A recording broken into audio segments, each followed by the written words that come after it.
एक महत्त्वाची बातमी। नांदेडमध्ये गोदावरी नदीपात्रातील अवैध वाळू उपसावर कारवाई। महसूल पथकाकडून वाळू माफियांवर एमपीडी अंतर्गत कारवाईचा इशारा। नांदेड तहसीलदारांच्या उपस्थितीत वाहे गावात महसूल पथकाची ही कारवाई। जिलेटिनचा स्फोट करून 4 इंजिनही उडवले, 20 तराफे जाळून नष्ट केलेत।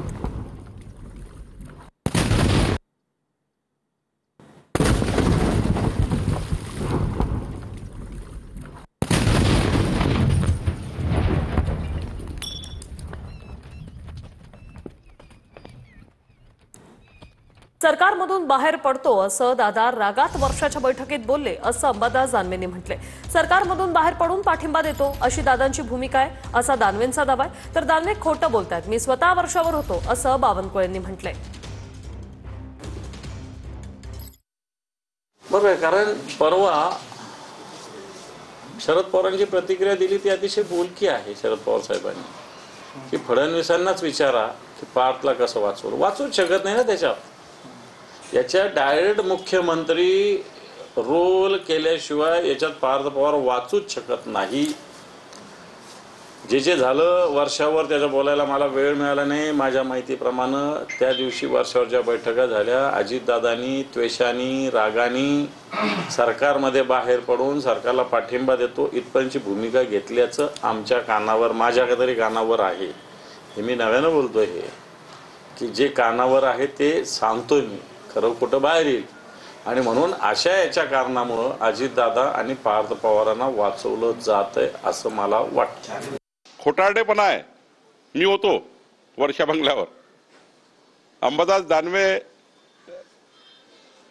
हे काही वर्षावर थोडे होते तेव्हा, मी त्यावेळी वर्षावर होतो। असा कुठलाही चर्चा झाली नाही। अजितदादा, प्रफुल्ल पटेलजी, तटकरेजी जे आले होते ते आता येणाऱ्या पुरवणी मागण्याची चर्चा आहे। अजून त्यांनी काही त्या ठिकाणी आपल्या महायुतीबद्दल काही चर्चा केल्या। त्यामुळं मला असं वाटतं की कुठलीही अशी चर्चा झाली नाही। केवळ अजितदादा आपल्या एक पुरवणी मागण्याची काही चर्चा आणि काही चर्चा पॉलिटिकल याच्याकरता आले होते।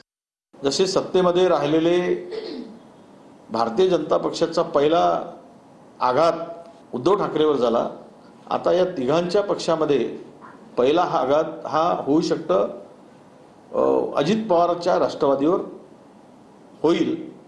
आणि आपणच राष्ट्रवादीला बाहेर पडायसाठी, आम्ही ढकललं नाही तुम्हाला, तुम्हीच पडलात खड्ड्यात, हे सुद्धा महाराष्ट्राच्या पुढे दाखवलं जाईल। आज नाही तर उद्या हे जे उपद्व्याप चालले त्यातून त्यांना बाहेर पडावं लागेल। हे आता काही लपून राहिलेलं नाही। मला वाटतं अजितदादांचं म्हणणं रास्तच आहे किंवा मी म्हणेन की कोणतरी म्हणतंय आरोप केले म्हणजे राजीनामा द्यावा, अशा प्रकारे करायचं काहीच कारण नाही।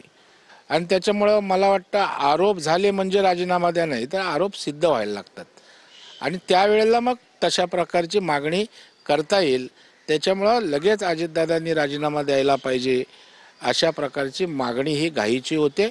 अजितदादाच या संदर्भामध्ये योग्य तो निर्णय त्या ठिकाणी घेण्यास सक्षम आहेत, परंतु आरोप झाला म्हणून राजीनामा देणं हे काही मला योग्य वाटत नाही।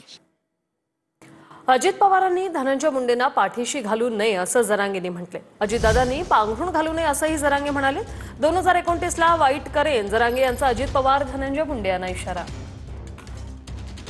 तपासणीला पाठवायचं अजितदादांनी, याच्यात अजितदादांनी त्याला पाठवायचं, पांघरूण घालायचं नाही। 2029ला वाईट करी। मी एकदा बोललो ना, मी पण लय खुनशी आहे। कशामुळे पांघरूण घालता?